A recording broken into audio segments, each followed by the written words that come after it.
ओम नमः शिवाय। आज विजय दशमीको दिन नवदुर्गा भवानी र मान्यजनको आशीर्वाद र कृपा पाएको दिन मानव हितकारी मानव कल्याणकारी एउटा मन्त्र मैले प्रसाद स्वरूप शेयर गरे, ग्रहण गर्नुहोला। यो मन्त्र मानवको कल्याणकारी छ। कसका लागि भने श्रीमान र श्रीमतीको लागि। 20औं वर्ष मिलेर बसेको श्रीमान श्रीमतीको कुराकानी एक अर्कामा बिक्न छोडो। जस्तै श्रीमानको कुरा श्रीमतीले सुन्नुहुन्न,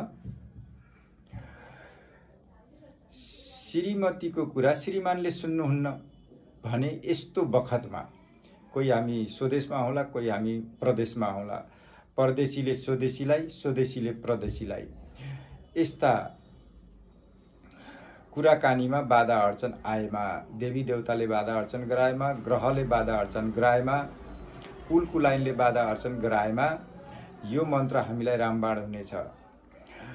मन्त्र छोटो छ, 108 पल्ट दैनिकी पढ्नु होला। ओम श्री ओम मोहयो मोहयो भिक्षाभि देविकाय नमः। मन्त्र अति छोटो छ। यो हाम्रो दम्पति जीवनमा कुराकानी मिल्न छोडेको छ अथवा एक अर्काले सुनासुन गर्न छोडेका छौं भने यो मन्त्र दैनिकी 108 पल्ट पढ्नाले मानव कल्याण हुनेछ, जीवन कल्याण हुनेछ, उद्धार हुनेछ।